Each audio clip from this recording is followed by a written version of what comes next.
Hi everyone, today I am going to be sharing with you some more life-changing makeup tips that have seriously upped my makeup game. I have done a previous video with lots of other tips and tricks. I will link that at the end of this video if you haven't seen that already, but let's get straight on with it. If you're new here, hi, my name's Gemma. I upload 2 to 3 videos here on YouTube every single week. I'm also on Instagram if you fancy following me across over there as well. And I'd really appreciate it if you would come and join the Pampered Wolf Pack. They are the best subscribers in the world. All you need to do is click on that subscribe button and the notification bell so you don't miss any future uploads. So the first tip I want to mention is actually a slight reminder from the previous video where I go into this in much more detail. So if you haven't seen that previous video, I highly recommend that you check that one out at the end of this video. But my first tip in this video is don't forget your skincare. No makeup artist in their right mind would apply any sort of foundation or any other makeup products to your skin without prepping the skin first. Extremely important, and the end result will be so much smoother and softer and more skin-like if you apply your skincare first. The second tip is actually don't apply too much skincare. Just like makeup, skincare does not need to be troweled onto the skin.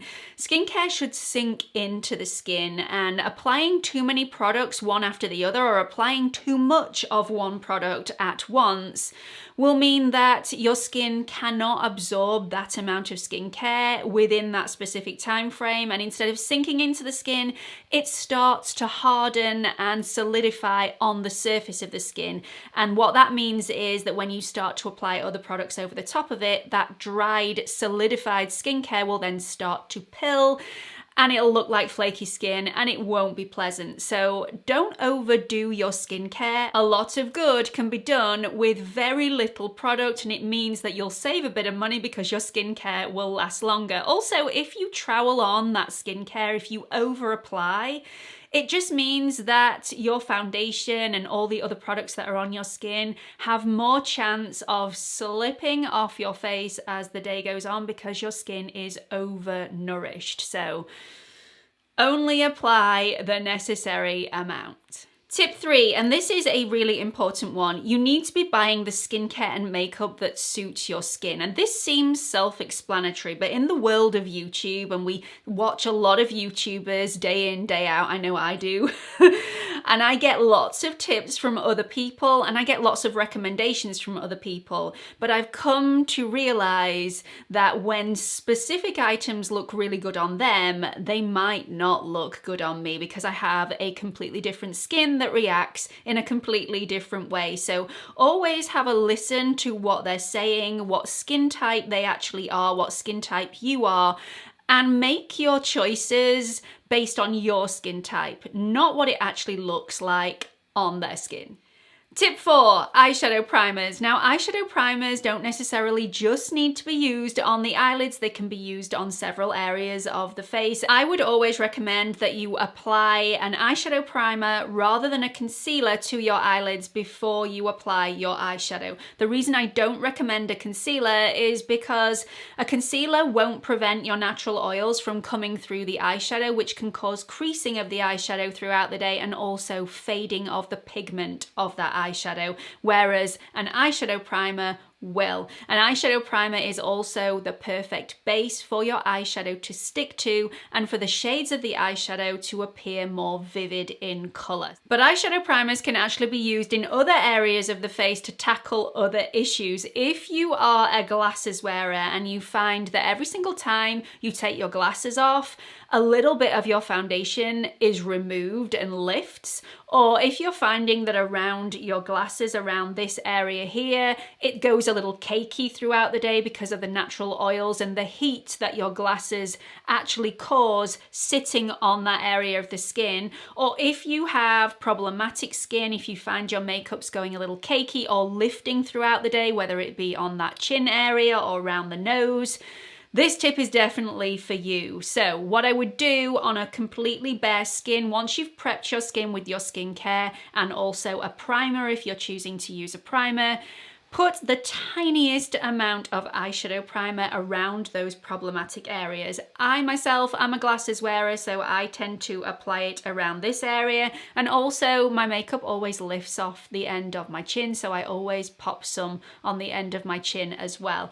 Once that's blended out and you only need a little spritz of setting spray. You don't need to spray it directly on the skin. You can use a damp blending sponge, spray it on the damp blending sponge, and then tap that over. Leave it to dry and then apply your other products, and you will find that your makeup does not lift from those areas because your natural oils don't come through and start to mess around with your foundation. It's a life-altering tip for me, and I can wear my glasses all day, and when I take them off, my makeup is fully intact. Tip 5, and this is a relatively new find for me. It's something that I've been playing around with and really enjoying the results. Now, you all know that I don't like getting any sort of makeup products down my nails. It seriously ekes me out and makes my teeth itch. I just can't do it. However, I really recommend that you apply your concealer with your fingers.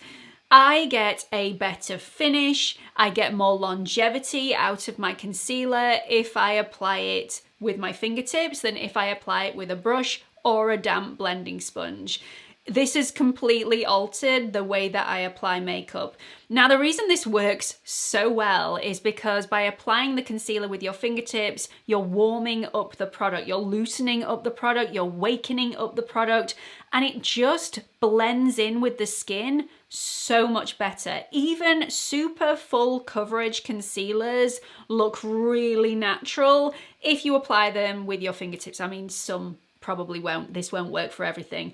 But with all of the concealers that I've used in the past, this works an absolute treat. Tip 6, and I mentioned this tip in my previous video, but I'm gonna repeat myself anyway because it's so super important.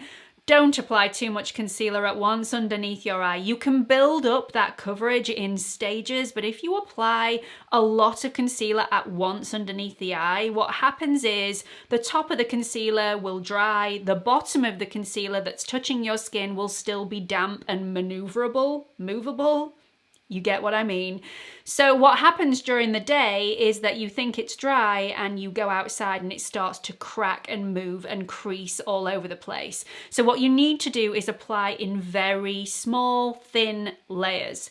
And if you need more coverage, build it up very slowly and allow each layer to dry before you move on to the next layer.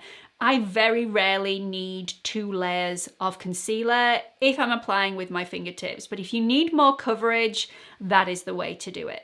Slowly, slowly.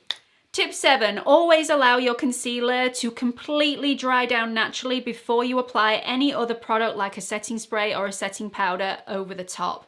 If you don't allow this process to naturally happen for long enough, any product that you put on over the top, if it's a setting spray, it will probably lift the concealer from underneath your eye. If it's a setting powder, it's likely to react just the same as if you applied water into flour. It's just going to be a bit of a cakey mess. It's not going to last all day. It is going to crease and you're not going to get the benefits. So always allow your concealer to dry down fully. It's a bit of a boring process, but what I tend to do now is move on to a different area. So I might do my brows while my concealer is setting and then go back in once I've finished my brows to set my under eye concealer. Tip 8, and once again, this is a relatively new find for me. It's completely up my makeup game and it's also shortened the amount of time that I spend on my makeup every single day. So I love this next tip. Now, before I found this next tip, what I found I was doing was that every single time I did my brows, any eyeliner, mascara, I steadied my hand to get a really crisp line so that I didn't smudge by resting my hand on my cheekbone. And what I found happened was that the warmth of my skin on the foundation below it lifted the foundation, and it meant that I had to go over and touch up that area after I'd already completed it, which was really annoying. What I do now is use a powder puff. Now you see makeup artists doing this all the time and it never twigged. Now you might do this all the time at home, but I've just found this tip revolutionary and I never have to touch my makeup up again. Now what I do is I like to hook my powder puff around my little finger and my ring finger for steadiness. You can use any powder puff whatsoever. I prefer a really chunky, sturdy one, but one that's actually quite small. I find the bigger ones get in the way and are slightly cumbersome. So the smaller the better, and I like quite a thick chunky one. And then I'll rest that on my cheek so none of my fingers and the warmth of my fingers are actually touching my foundation, warming up that foundation. And then I'll just do my brows as normal or my eyeliner as normal, lift that away, and none of the foundation has warmed and lifted. My skin, my foundation, my makeup is still perfect. It has revolutionized my makeup. I have no idea why I didn't think of it before. Seen it lots of times, never taken note. Tip 9, if you're wanting a more natural, youthful, softer, smokier look, switch out your black products for brown products. It makes the world of difference. Now, I like brown kohl eyeliners. I also like brown liquid liners and brown mascaras. Some of my favorites, let's just go through these one by one. The liquid liners, I'm in love with the Fenty Flyliner in the shade, I always get this wrong because it's quite long-winded, in Big Truffle 02. I also like the Charlotte Tilbury Feline Flick eyeliner in brown. She also does one in black. And I also really like the NYX Epic Ink Liner in brown. It's not as pigmented, but it's a great, more affordable alternative. For the kohl eyeliners, I'm in love with the NARS Mullholland Drive. It's such a beautiful, beautiful shade. It does have a little bit of metallicness in this, so if you want something that's more flat matte, I also have an option for you, but it's a gorgeous shade. If you're wanting something more cost effective than the NARS Mullholland Drive, then why not try the RIMMEL Scandaleyes in the shade 003, which is brown, and yeah, it's just gorgeous. Again, metallic, beautiful, really lovely warm tone to that. If you're wanting something more matte, then the WUNDER 2 Superstay liner in Essential Brown is phenomenal, but also my favorite one is the Charlotte Tilbury Super Nudes Liner Duo with the brown end. For brown mascaras, the LANCOME Hypnose in 002 is a beautiful brown option. It leaves your lashes looking lengthened, fluttery, it separates everything so there's no clumpiness, and it doesn't smudge on my eyes, which is a result. Also, the Benefit Their Real mascara, although it comes in black as standard, they do have a brown option available there as well, which is stunning. The L'Oreal Lash Paradise is the one that I have on today. I just think it's gorgeous. It's slightly off black.